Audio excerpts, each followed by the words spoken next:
It's May the 18th of 2015, and who knew that after all these years of me being away from Sunnyvale High School, I'd circle back around to see Coach Doug Boyd. Doug, how you feeling right now? Yeah, I feel good. I just had a knee replacement about 10 days ago, so I'm semi-mobile. I had a knee replacement, my right knee, a year ago, and I decided I wanted to be balanced, so I had my left knee replaced, like say, on the 6th of this month. So yeah, I'm doing pretty well. Good. For all the people out there that are always asking how these teachers and administrators are doing, your name pops up a lot. So here I am in front of the fittest guy that I know, and we're both, what are we both wearing? Sunnyvale High School Jets hats, and I didn't realize he was going to wear that one, so he one up me. So take us back. When you first started at Sunnyvale, what year was it? Well, I first started at Sunnyvale in 1957. Sunnyvale actually started on the Fremont campus and then moved over to the Sunnyvale campus, and so I started the first, or actually second year, and I taught at Sunnyvale for, I got to think for a minute, like I said a little earlier, I'm getting old, I'm getting forgetful. Well, they closed in 81, were you there? They closed in 81. No, I was not there in 81. And on 81, I was the athletic director, and I taught physical education at the hated rival, the Fremont Indian. Whoop, Firebirds. That's why they make editing equipment. Now we'll leave that in. So yeah, they were the Indians, and now they're the Firebirds. Now they're the Firebirds. So the actual career for you at Sunnyvale would span what years? From well, from 1957. 57 through actually the 1980-81 school year. Got it. I understand. And what happened was, for 1 year, the district loaned me to the CCS, and I was the CCS events coordinator. Nice. So that was a one-year job. I could have stayed on, but I've lost my retirement, et cetera, et cetera. So I had a great time. Then when I came back to Sunnyvale, I was only there about maybe about 2.5 or 3 weeks, and then the district, like I said earlier, loaned me to the CCS. And there was declining enrollment, so the CCS paid the district $50 a day, long-term sub, but... Big money in those days. Big money in those days, that's right, but they didn't hire a long-term sub because of declining enrollment. Take us back to the 50s when you were teaching at Sunnyvale High School. How are things changed over the last, 4 or 5 decades? 5, 6 decades? Well, when I first started, of course I was a young kid then. I was only 65 or 70. Come on now. No, seriously, how old were you? You started in 57, it would have been the class of 58. Right, that's correct, yeah. So how old were you in 1957? I was 24. A young man of 24. A young man of 24. And I taught at Sunnyvale for a half a year, and I got drafted, and I served 18 months. Was it in the NFL or the Giants? The Army. The Army, yeah, the Army. The real draft. The real draft. So I got drafted, and I served 18 months.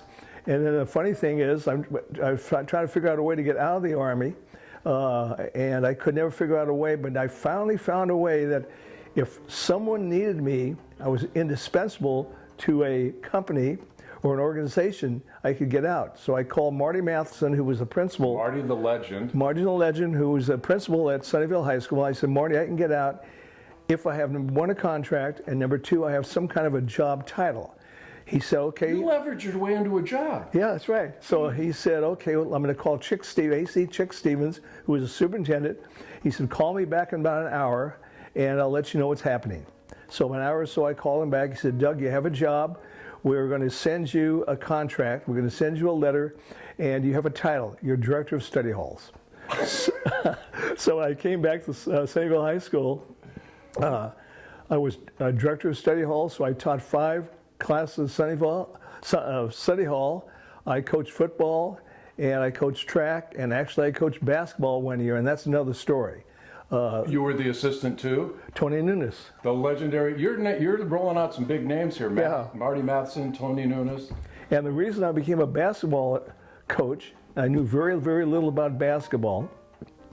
Marty Matheson called me in the office one day, and Tony is sort of a hot-tempered guy, and he got out of town. Yeah, get out of town. Who knew? And he got a lot of technical fouls. So about the 4th or 5th game into the season, he had accumulated about 5 or 6 or 7 technical fouls. So Marty calls me in. He said, Doug, he said, you're going to help Tony. I said, well, Marty, I don't know much about basketball. He said, no, you have one job.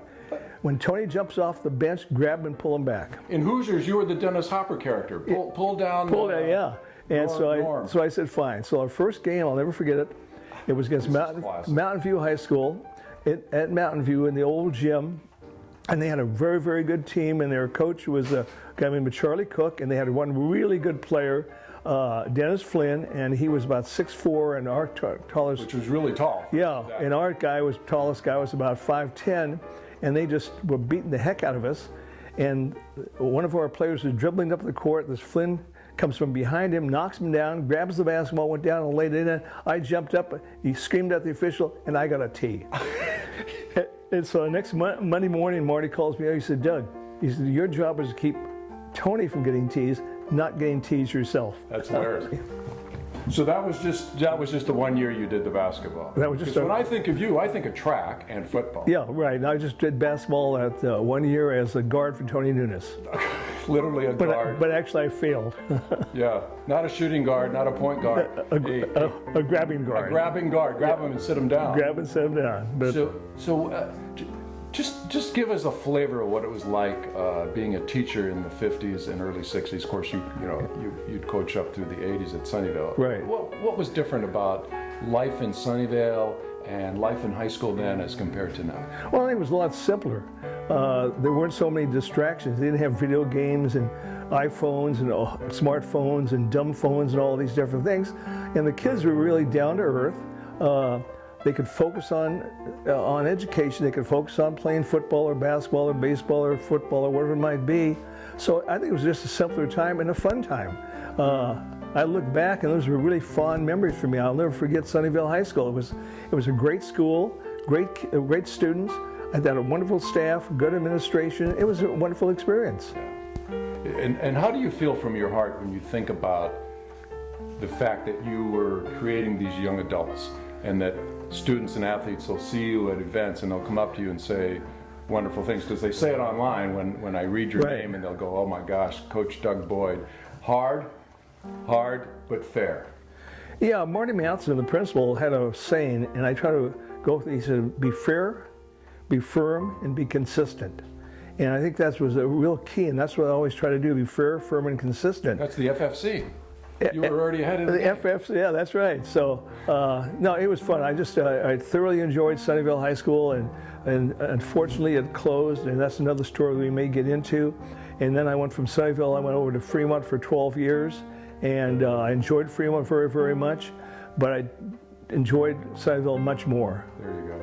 Take us back into your personal history. Where did you grow up? Where were you born? Oh, golly, where was I born? Take us through. Okay, I was born in Oakland, California.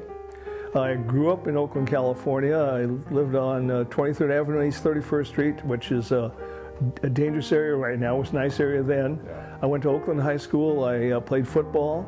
I played basketball 1 year, and I ran track. And then from Oakland, I went to Santa Rosa Junior College, and I played football and ran track at Santa Rosa. I had some knee injuries, and so when I went to San Jose State, I didn't play football, I just ran track. And then when I graduated from San Jose State, I got my teaching credential and ended up at the home of the Jets. Nice. So what year would you have graduated from high school? Oh, what year were you born? You were born? Oh, I was born August 15th, 1932. And right in the start of the old Depression. The start of Fun times. Yeah, and so Fun times in Oakland. Yeah, that's right. So then I graduated from Oakland High School on June the 4th of 1951. Fantastic. Yeah, so it was a great ride, and it still is a great ride. Oh my gosh. And then when did you meet the lovely Mrs. Boyd? I met the lovely Mrs. Boyd in Sunnyvale, California. She lived in an apartment on Morris Avenue. And you're sensational on names, dates, and times. And this guy's still got it. Yeah, and I was dating a girl who lived in the same apartment complex. And eventually Arlene and I got together. Got married 52 years ago, and we have 3 children, a daughter, two daughters and a son, and we have 8 grandchildren, 6 boys and 2 girls. Do they have any idea how legendary you were at Sunnyvale High, especially the grandkids? No, I never talk about it. And I don't think I'm legendary. Well, just a run of the mill. Well, I look at it this way, and I've done these Where Are They Now for various administrators, teachers, and classmates. It's amazing the influence that you do have. Well, thank you. That one does have, and that you do have, because I've heard directly from people, and that's why I love doing these, so people can see that. And by the way, as I pulled up into his driveway today, he's driving a Honda Fit. Of all cars, not a gas guzzler, a Fit. Honda Fit, that's So right. anyway, so what would you like to say to people out there that are watching this? Well, one thing I'd like to say is you're great to teach at Sunnyvale High School, a great student body. I hear a lot from a lot of students that I taught and coached, and it was a great experience. And I think about Sunnyvale High School each and every day. And that's nice. Thank you very much for being my students, and hopefully I influenced a lot of you people. And like I said earlier, Sunnyvale High School should never have closed. It was a horrible mistake made by the Fremont Union High School District, and the reason for that is the school that actually should have closed is Homestead High School. Yeah. That's right. And the reason that Homestead High School did not close was politics. Yeah. Because every member of the school board, except one, Dr. Howard Diesner, who lived in Sunnyvale, everyone else lived in the Homestead attendance area. So. Sadly, politics weaves its way in and out of our lives. That's right. That's right. It's No, it's admirable that you still have that fire for Sunnyvale. But all right, real quick, I'm going to throw some questions at you. Favorite TV show when you were growing up? Oh, favorite TV? We didn't even have TV. This man didn't have TV. He grew up in 1932. No, I didn't. We didn't have TV. We got free TV. What was your form of entertainment when you were, let's say, a teenager? Reading, listening to the radio, to the Lone Ranger or different programs like that. And so that was it. Fantastic. There was no TV. So as you became an adult and you watched television, what were your favorite shows? My favorite shows have always been athletics. Oh, okay. Always been athletics and Sports. and sports and historical type of shows. Got it. You've got a sensitivity for that. And then things that you never thought that you would see in your lifetime. I mean, there's been some let's face it, amazing things since you were born, and I was born in '49, and it staggers me to think that we actually landed on the moon and walked around there. But what are the things that just it's one just like you mentioned, landing on the moon, cell phones, computers, instant access to the internet. You can go on a computer and look up each and everything. When I had my initial knee surgery, I went on and they showed me pictures of what's going to happen, and so it was great. It's interesting you bring that up, because back in the day when a bunch of fellas or people are sitting around and they're talking trivia, if you knew the answer to a trivia question, you were king. Now no one cares because they just look down at their phone. That's right. Yeah. Look on the smartphone and they can pull anything. And they pull it out, but sometimes I think it's good to have it up here, not so much. Oh yeah, that's right. Yeah. So just in closing, what's a good day for you?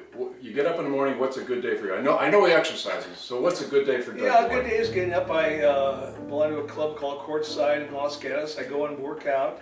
I'll come home. I'll put it around the house. I'll put it around the yard.